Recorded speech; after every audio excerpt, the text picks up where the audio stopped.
नमस्कार, खबर उत्तराखंड देख रहे हैं आप। मैं हूं आपके साथ भावना त्रिपाठी। उत्तराखंड में शीतकालीन यात्रा शुरू हो गई है। शीतकालीन यात्रा में अब तक 40,000 यात्री चारों धामों के दर्शन कर चुके हैं। शीतकालीन यात्रा को लेकर उत्तराखंड के मुख्यमंत्री पुष्कर सिंह धामी का बयान सामने आया। उन्होंने कहा कि राज्य में शीतकालीन यात्रा गेम चेंजर साबित हो रही है। कुछ महीने कपाट खुले होते तो यहां के सभी प्रकार के व्यवसाय करने वाले लोग भी 6 महीने के लिए अपना रोजगार करते, लेकिन शीतकालीन यात्रा से अब 12 महीने लोगों को रोजगार मिल रहा है, जो एक उत्तराखंड के लिए एक नया अध्याय है। इसके साथ ही उन्होंने कहा कि आने वाले दिनों में इससे लोगों को और भी ज्यादा रोजगार मिलेगा।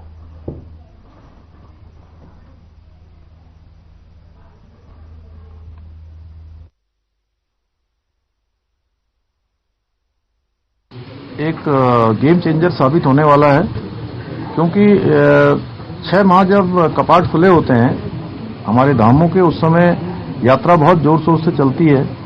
उस दौरान हमारे व्यापारियों का काम चलता है, होटल वालों का काम चलता है, घोड़ा खच्चर वालों का काम करता है, डंडी कंडी वालों का काम चलता है, टैक्सी वालों का काम चलता है। अनेक प्रकार के सभी लोगों को कुछ न कुछ काम मिलता है, सबकी आर्थिकी चलती है, व्यापार चलता है, कारोबार चलता है और ये लाइफलाइन है।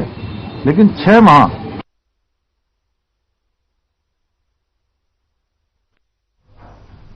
निकाय चुनाव के पहले उत्तराखंड कांग्रेस को बड़ा झटका लगा।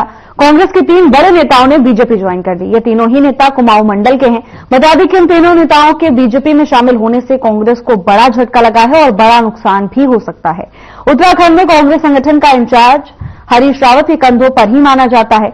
उत्तराखंड कांग्रेस में हरीश रावत एक सर्वमान्य नेता है।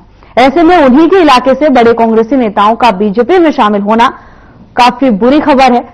आपको बता दें कि मथुरा दत्त जोशी की गिनती कांग्रेस के सीनियर नेताओं में होती थी। वो कांग्रेस के कुशल प्रवक्ता भी हैं और राजनेता थे। उन्होंने निकाय चुनाव में पिथौरागढ़ से अपनी पत्नी के लिए मेयर का टिकट मांगा था, लेकिन उन्हें उम्मीद थी कि कांग्रेस इतने सालों की सेवा का फल टिकट के रूप में दे देगी, मगर ऐसा नहीं हुआ।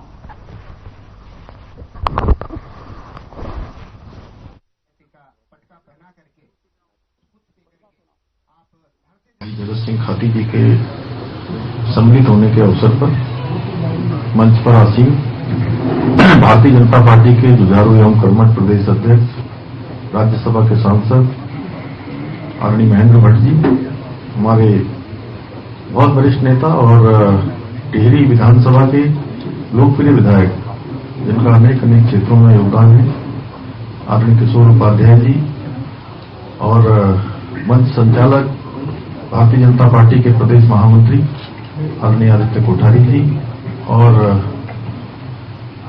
यहां पर उपस्थित हमारे जोत सिंह बिष्ट जी, श्री मनवीर सिंह चौहान जी। देखिए, 48 साल की अनवरत सेवा के उपरांत आज बहुत भारी मन से कांग्रेस पार्टी छोड़नी पड़ रही है और कुछ बातें मैंने 3-4 दिन पहले भी कही हैं। लगातार मैं कहता आया, पार्टी नेतृत्व से मैंने कई बातें कही हैं। नगर निकाय चुनाव के संबंध में जो वातावरण बना, जिस तरह से व्यवहार हम लोगों के साथ हुआ है, उन बातों को लेकर और कई विषय हैं जिनमें बहुत चिंतन करने की आवश्यकता है, मनन करने की आवश्यकता है। कांग्रेस पार्टी, मैं समझता हूं, वो स्थिति नहीं रही जो किसी जमाने में कांग्रेस पार्टी हुआ करती थी। बड़ा गौरवशाली इतिहास रहा है कांग्रेस पार्टी का, लेकिन आज जिस तरीके से भाई भतीजावाद या पतन की तरफ जा रही है। भारतीय जनता पार्टी किसी को किसी दल से छीनती नहीं है। उस दल की कमजोरी है जो अपने कार्यकर्ता को मान सम्मान देने की स्थिति में नहीं होती। जब दल परिवारवाद से चलता है, जब दल में ऐसे निष्ठावान कार्यकर्ताओं की अनसुनी होती है, तो इस प्रकार के परिणाम देखने को मिलते हैं। मैंने आज तीनों प्रमुख नेताओं को अपने दल में उनका मैंने स्वागत किया, अभिनंदन किया है और मैं जानता हूं कि इन जैसे निष्ठावान और समय देने वाले कार्यकर्ताओं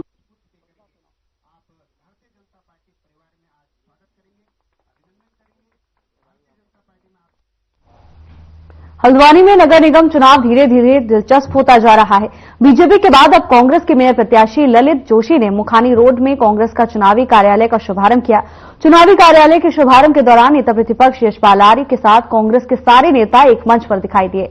इस दौरान नेता प्रतिपक्ष यशपाल आर्य ने कहा कि हल्द्वानी के विकास के लिए पहली बार राज्य आंदोलन में अपनी प्रखर भूमिका निभाने वाले और सामान्य परिवार से ताल्लुक रखने वाले ललित जोशी को मेयर का उम्मीदवार बनाया गया है, जिनको जनता और पार्टी के नेताओं का अपार समर्थन मिल रहा है। वहीं दूसरी तरफ विधायक सुमित हृदय ने कहा कि अब वक्त आ गया है कि जनता को परिवर्तन करना चाहिए। परिवर्तन करेंगे तभी हल्द्वानी शहर की तस्वीर बदलेगी। प्रत्याशी ललित जोशी ने कहा कि जनता का उन्हें अपार प्यार और समर्थन मिल रहा है।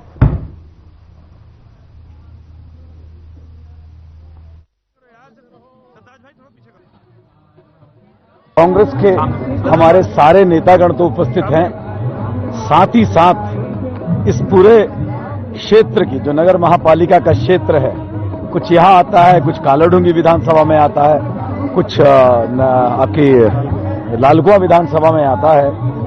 सब तरफ से लोग आए और आपको मैं सत्य बता दूं, मैंने 20-50 फोन भी नहीं किए थे।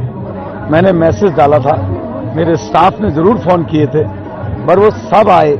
और सबसे बड़ी बात है, राजनीतिक धाराओं को तोड़ कर करके, राजनीतिक लाइनों को तोड़ कर करके जो लोग यहां पर आए आज मेरे साथ, आप देख लो, हर तरफ से हर वर्ग का व्यक्ति मेरे साथ आकर के जो खड़ा हुआ। पूरे प्रदेश भर में कांग्रेस ने बेहतर प्रत्याशियों का चयन किया है और हल्द्वानी भी ललित जोशी जो राज्य आंदोलनकारी रहे हैं, राज्य निर्माण में उनकी बड़ी भूमिका रही है। शासक संघ के अध्यक्ष के रूप में उन्होंने अपनी पहचान बनाई है। यहाँ के हर मुद्दों को लेकर उन्होंने संघर्ष किया है और आंदोलन किए हैं। कांग्रेस ने उन्हें सबने मिलकर प्रत्याशी बनाया है और निश्चित रूप से मेरा मत है कि माहौल कांग्रेस के पक्ष में है कि 10 साल का भाजपा को 10 साल का हिसाब देना चाहिए। हमारे माननीय नेता प्रतिपक्ष जी, हम सबके मार्गदर्शक आदरणीय यशपाल आर्य जी भी यहाँ मौजूद हैं। गोविंद सिंह कुंजवाल जी ने बेहद अच्छा कार्य करा प्रभारी बतौर पूरे जिले में। और आप देखें, कांग्रेस के हमारे महानगर अध्यक्ष हो, हमारे पूर्व विधायक संजीव आर्य जी हों, दीपक बलूटिया जी हों, सब लोग एक साथ एकजुट होकर, हरीश दुर्गापाल जी भी यहाँ मौजूद हैं, एकजुट होकर कांग्रेस का एक संदेश लेकर जा रहे हैं। परिवर्तन की एक तैयार चल रही है और परिवर्तित मैं आपसे अपील करना चाहता हूं, माननीय जो हमारी जनता है, आप खुद त्रस्त हैं। आपको पता है घर घर में परेशानी, भ्रष्टाचार चरम सीमाएं पार कर चुका है। चाहे मैं निगम के 10 साल के काम की बात करूं, चाहे प्राधिकरण, बहुत बड़ा जो अभिशाप है इस प्रदेश के लिए। जनपद चमोली के विकासखंड पोखरी के मोहनखाल में नंदा देवी निदेशक वन संरक्षक पंकज कुमार की मौजूदगी में नागनाथ रेंज, केदारनाथ वन्य जीव प्रभाग, गोपेश्वर के वन सरपंचों के साथ वनाग्नि सुरक्षा को लेकर एक गोष्ठी का आयोजन किया गया, जिसमें पोखरी विकासखंड के सभी गांवों के सरपंच मौजूद रहे। निदेशक वन संरक्षक पंकज कुमार ने कहा कि वनाग्नि से वनों की सुरक्षा को लेकर सरपंचों की महत्वपूर्ण भूमिका है। पिरूल को इकट्ठा किया जा सकता है, इसके लिए समूहों में कार्य करने की जरूरत है।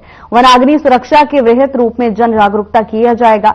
वनाग्नि को लेकर नई फायर लाइन बनाई जाएगी और इस वर्ष फायर सीजन के दौरान वनाग्नि को रोकने और सूझबूझ के साथ बुझाने वाले व्यक्तियों को वन विभाग के द्वारा सम्मानित भी किया जाएगा। पोखरी वन सरपंच संगठन के अध्यक्ष माला कंडारी श्रवण सती ने निदेशक वन संरक्षक ने आग की घटनाओं को रोकने के प्रभावी कदम, वन दरोगाओं और सरपंचों के लिए आग बुझाने के उपकरण, पोखरी की 29 फायर लाइनों की बहाली और अन्य गतिविधियों को लेकर चर्चा की। आते के साथ ही जो है फायर की घटनाएं काफी इस क्षेत्र में हुई थी और कई बार तो मैं रात के 4 बजे तक भी जो है क्षेत्रों में घुमा हूं और देखा हूं कि वनाग्नि की विभीषिका कितनी ज्यादा इन क्षेत्रों में होती है। तो इस बार पिछले बार के अनुभव से हम लोग जो है कुछ अनुभव को जो है सही मायने में इस साल की फायर घटनाओं को कम करने में कैसे आ सकता है, काम आ सकता है, इसको ध्यान में रख के मैंने जरूरी समझा कि एक बार एक जगह पे बैठ के हम लोग जो हैं, जो भी आसपास के जो भी जनता के प्रतिनिधि हैं, सरपंच हैं, उनके साथ वार्ता किया जाए, उनकी क्या समस्याएं हैं उनको सुना जाए। आप केवल और केवल ये बोल करके ये सारी चीजें इतनी पिकनिक जैसे मनाते हैं, दारू दूरी पी, सिगरेट पी के एवं एक छोटे से ब्रेक के लिए रुकेंगे, जल्द हाजिर होंगे ब्रेक के बाद।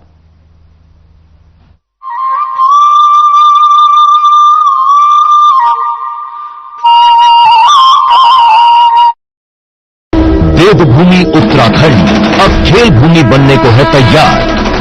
पहली बार राष्ट्रीय खेलों के आयोजन से उत्तराखंड बनाएगा नई पहचान। 28 जनवरी से 14 फरवरी 2025 तक आयोजित होने वाले नेशनल गेम्स की तेजस्विनी मशाल और शुभंकर मौली देश भर के खेल प्रेमियों को लुभा रहा है। इस ऐतिहासिक अवसर को सफल बनाने के लिए राज्य में खेलों का बेहतरीन इंफ्रास्ट्रक्चर तैयार किया गया है, जहां प्रदेश के खिलाड़ी जमकर पसीना बहा रहे हैं। और 30वें राष्ट्रीय खेलों में एथलेटिक्स, हॉकी, साइकिलिंग जैसे 35 से ज्यादा खेलों में देश भर के करीब 10,000 खिलाड़ी अपना हुनर दिखाएंगे। राष्ट्रीय खेलों के आयोजन से उत्तराखंड की खेल प्रतिभाओं को एक नया मंच मिलेगा। प्रदेश में स्पोर्ट्स इकोसिस्टम तैयार होगा, जिससे खेलों के प्रति ज्यादा से ज्यादा युवाओं का रुझान बढ़ेगा। राष्ट्रीय खेलों से चमकेगा उत्तराखंड, खेलेगा उत्तराखंड, जीतेगा उत्तराखंड।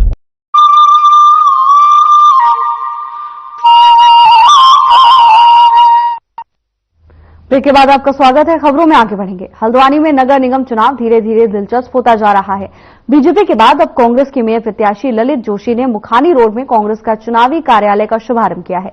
चुनावी कार्यालय के शुभारंभ के दौरान नेता प्रतिपक्ष यशपाल आर्य, हल्द्वानी विधायक सुमित हृदेश, पूर्व कैबिनेट मंत्री हरीश चंद्र दुर्गपाल, इसके साथ ही कांग्रेस के कई दिग्गज नेता एक मंच पर दिखाई दिए। इस दौरान हल्द्वानी विधायक सुमित हृदेश ने हमारे संवाददाता अमित चौधरी से खास बातचीत की। क्या कुछ कहा, आप भी सुनिए।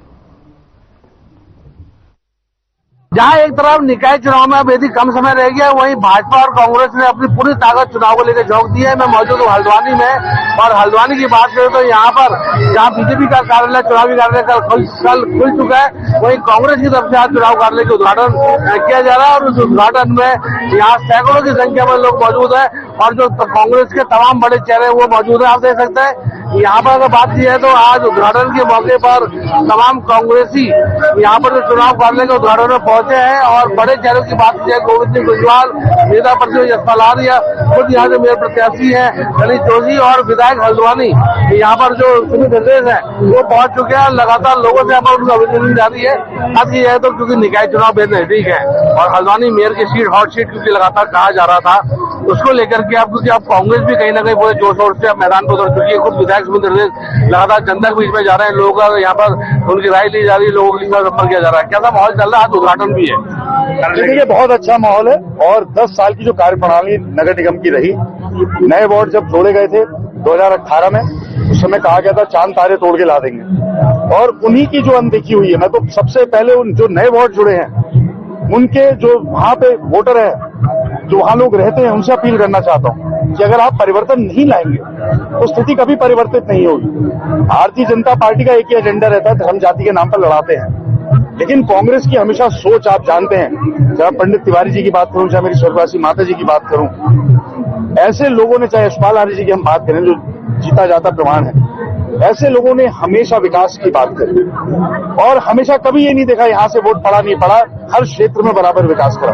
तो कांग्रेस की सोच है, यही सोच हमारा भाई ललित जोशी जब अगर मेयर पद पे विराजमान होते हैं, यही सोच को आगे बढ़ाएगी, हमारा ये मानना है। पब्लिक साहब के माध्यम से अपील करता हूँ। वही बात की जाए तो लगातार जिस प्रकार से, क्योंकि आपके पास भी राजनीतिक लंबा अनुभव हो चुका है, और जिस प्रकार से आप जनता का मूड जानते हैं, तो यहाँ पर जनता से क्या वायदे किए जा रहे हैं? क्योंकि नगर निगम की बात की है तो 10 साल से यहाँ पर बीजेपी का कब्जा था, और अब कांग्रेस पूरी मजबूती से उतर रही है, और लोगों को लग रहा है कि कांग्रेस का प्रत्याशी है वो बीजेपी के प्रत्याशी कहीं ना कहीं आगे है।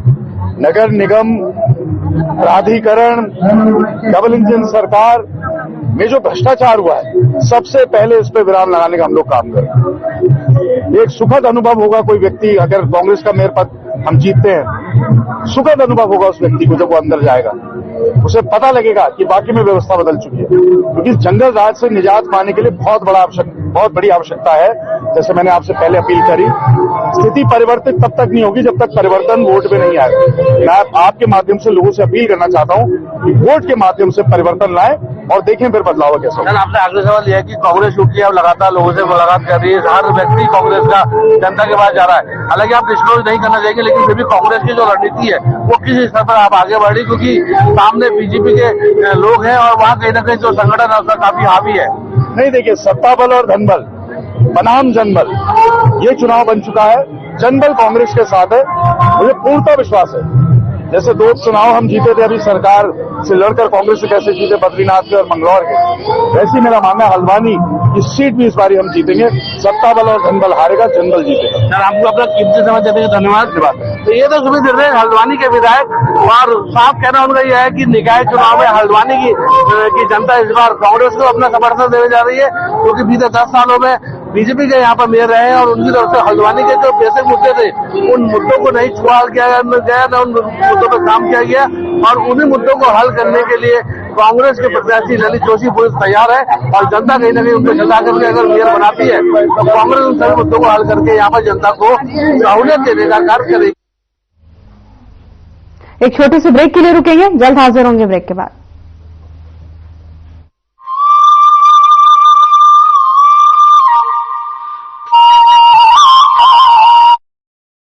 उत्तराखंड हर वर्ष गर्मियों के महीनों में लाखों चार धाम यात्रियों और श्रद्धालुओं का स्वागत करती है। सर्दियों में धामों के कपाट बंद हो जाते हैं, लेकिन इस दौरान भी चार धामों की पूजा अर्चना उनके शीतकालीन प्रवासों में अनवरत की जाती है, जहां बड़ी संख्या में तीर्थयात्री दर्शन के लिए आते हैं। उखी मठ के ओंकारेश्वर मंदिर में बाबा केदारनाथ, पांडुकेश्वर के योग ध्यान बद्री मंदिर में बद्री विशाल जी, खरसाली के यमुना मंदिर में मां यमुना और मुकबा के मुखी मठ मंदिर में मां गंगा का शीतकालीन प्रवास होता है। चार धाम के साथ साथ कार्तिक स्वामी, महासु देवता, मां हाथ काली, जागेश्वर धाम, नैना देवी, कैची धाम सहित बहुत से धार्मिक पौराणिक महत्व के मंदिर हैं, जहां प्रतिवर्ष लाखों श्रद्धालु हर मौसम में शीश नवाने आते हैं। आइए आप भी इन सर्दियों में उत्तराखंड में आध्यात्म और पर्यटन का आनंद उठाइए।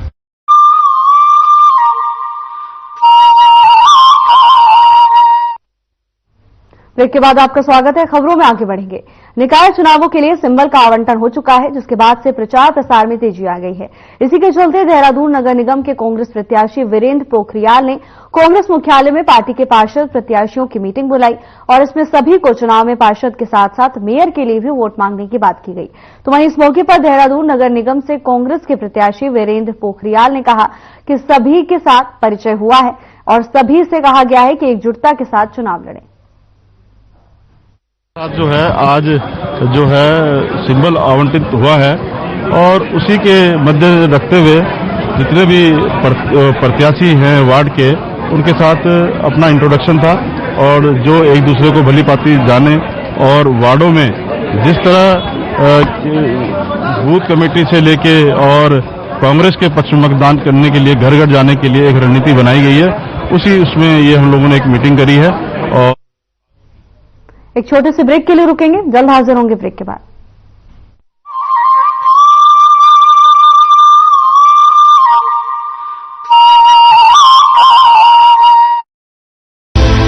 विंटर टूरिज्म का बेहतरीन केंद्र है उत्तराखंड। जहां नजर उठाएं प्राकृतिक सौंदर्य ही पाएं। परिवार के साथ शांति की तलाश हो या चाहिए दोस्तों के साथ थोड़ा थ्रिल, सब कुछ मिलेगा यहाँ। आइए Uttarakhand. Eco tourism, wildlife tourism, adventure tourism, हर तरह के विकल्प हैं मौजूद। जंगलों में लीजिए ट्रैकिंग का मजा, बर्फ से ढकी वादियों में स्कीइंग का लुत्फ, खूबसूरत रास्तों पर माउंटेन बाइकिंग, खुले आकाश में पैराग्लाइडिंग और रॉक क्लाइंबिंग का अपना है रोमांच। मशहूर टूरिस्ट स्पॉट्स के साथ साथ प्रकृति की गोद में बसे हजारों होम स्टे में मिलता है स्थानीय संस्कृति और पारंपरिक जीवन शैली से रूबरू होने का मौका। उत्तराखंड में हर अनुभव, हर गुजरा पल जिंदगी भर की यादें बन जाता है। आप भी उत्तराखंड में पर्यटन का आनंद उठाइए। आइए उत्तराखंड।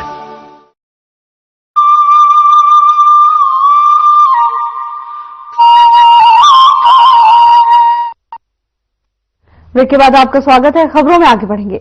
नाम वापसी के बाद भी भारतीय जनता पार्टी के कई ऐसे प्रत्याशी हैं जो बागी बनकर पार्टी प्रत्याशी के खिलाफ ही चुनाव लड़ रहे हैं। ऐसे में बीजेपी संगठन उनकी लिस्ट तैयार कर अनुशासनात्मक कार्रवाई की तैयारी कर रही है। इस बात की जानकारी देते हुए प्रदेश के महामंत्री ने बताया कि 3 नगर पंचायत में बीजेपी के निर्विरोध प्रत्याशी घोषित हो चुके हैं, जबकि कुछ जगह अभी कोशिश की जा रही है। हालांकि 15 से ज्यादा अभी भी ऐसे प्रत्याशी हैं जिन्होंने पार्टी अधिकृत प्रत्याशी के खिलाफ अपना नामांकन दर्ज कराया है। जो भारतीय जनता पार्टी के कार्यकर्ताओं के नामांकन अभी रहे हैं वापस नहीं ले, इसके विषय में हम सभी निकाय के प्रभारियों से उसकी रिपोर्ट ले रहे हैं। और कई जगह ऐसे भी समाचार मिले हैं कि अभी भी कुछ लोगों से बातचीत हो रही है, तो 1-2 दिन के भीतर बातचीत करने के बाद अगर हमारे असंतुष्ट कार्यकर्ता जिन्होंने नामांकन किया है वो भारतीय जनता पार्टी के प्रत्याशी के पक्ष में अगर बैठने को उनको समर्थन देने के लिए तैयार होंगे तो यह भी हमने अभी। भाजपुर से चेयरमैन के निर्दलीय प्रत्याशी राजकुमार ने प्रेस कॉन्फ्रेंस की। अपनी प्रेस कॉन्फ्रेंस में उन्होंने नगर के सौंदर्यीकरण, स्वास्थ्य व्यवस्था, पोस्टमार्टम हाउस और शहर की सबसे बड़ी समस्या जलभराव जैसे मुद्दों को प्रमुखता से सबके सामने रखा। इस दौरान उन्होंने निवर्तमान चेयरमैन पर भी निशाना साधा। उन्होंने कहा कि वो नगर को बाढ़ मुक्त कराने में असफल रहे हैं।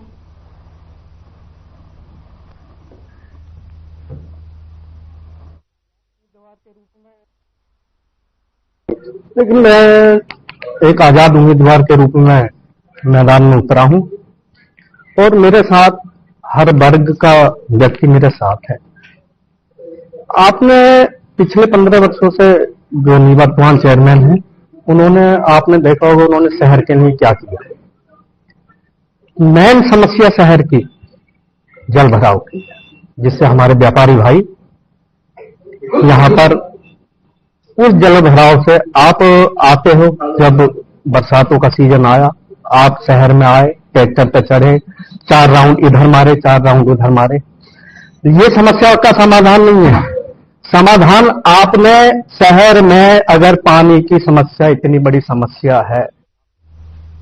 खटीमा नगर पालिका में बीजेपी कार्यकर्ता चुनाव प्रचार को लेकर काफी सक्रिय हो गए हैं। कार्यकर्ता अपने प्रत्याशी जोशी के साथ नगर पालिका क्षेत्र में लगातार भ्रमण कर रमेश चंद्र जोशी के पक्ष में मतदान करने की अपील भी कर रहे हैं। तो वहीं शनिवार को भी बीजेपी कार्यकर्ताओं ने रमेश चंद्र जोशी के साथ पालिका क्षेत्र में डोर टू डोर भ्रमण कर बीजेपी प्रत्याशी जोशी को भारी मतों से जिताने की अपील की, साथ ही जनता की हर समस्या का समाधान का आश्वासन भी दिया। तो वहीं रमेश जोशी ने कहा कि खटीमा नगर पालिका में बीजेपी की तीसरी सरकार बनने जा रही है। उन्होंने कहा कि खटीमा पालिका में बीजेपी का कब्जा होगा। खटीमा में बीजेपी विराट जीत की ओर आगे बढ़ रही है। खटीमा की जनता की आवाज है कि इस समय भारतीय जनता पार्टी की तीसरी सरकार भी बननी चाहिए और हम खटीमा में भाजपा की तीसरी सरकार बनाने जा रहे हैं। नगर पालिका खटीमा में भारतीय जनता पार्टी का कब्जा होगा और कार्यकर्ताओं का कब्जा होगा। तो कांग्रेस वाहिनी के कांग्रेस हो या निर्दलीय हो, कोई भी हमारे से कोसों दूर है। विराट जीत की तरफ बढ़ रहे हैं। बिल्कुल, हम विराट जीत की तरफ तो बढ़ रहे हैं। और ये जो अभी आप लाव लश्कर देख रहे हैं, तूफान में बदल गया। 23 तारीख को तूफान में बदल। नगर पालिका अध्यक्ष पद के निर्दलीय प्रत्याशी विकास कराले ने प्रेस कॉन्फ्रेंस की। उन्होंने कहा कि पार्टी का बहुत पुराना कार्यकर्ता होने के बाद भी पार्टी ने मुझ पर भरोसा नहीं जताया और चेयरमैन प्रत्याशी के रूप में किसी अन्य को मैदान में उतार दिया, लेकिन नाराजगी किसी से नहीं है। उन्होंने कहा कि इस चुनाव के माध्यम से विकास कार्य जो नगर में नहीं हुए हैं उन कार्यों को पूरा करने के लिए मैदान में उतरा हूं और निश्चित ही जीत हासिल करूंगा। इस दौरान उन्होंने पिछले 15 सालों से चेयरमैन रहे गुरजीत सिंह पर भी निशाना साधा। उन्होंने कहा कि बहुत कुछ शहर के लिए किया जा सकता था, लेकिन अपने स्वार्थ के चलते पूर्व चेयरमैन के द्वारा नहीं किया गया।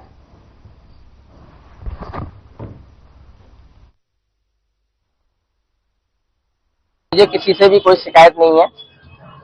मेरी लड़ाई लड़ने की वजह जो हमारे भाजपुर का जो विकास है, जो अभी तक लगातार 15 सालों से अछूता रहा और पिछले 15 सालों में जो नगर पालिका अध्यक्ष रहे उनके पास कोई विजन नहीं था भाजपुर के लिए। भाजपुर में बहुत कुछ हो सकता था 15 साल के अंदर, जिन्होंने वो कभी करने की कोशिश ही नहीं करी।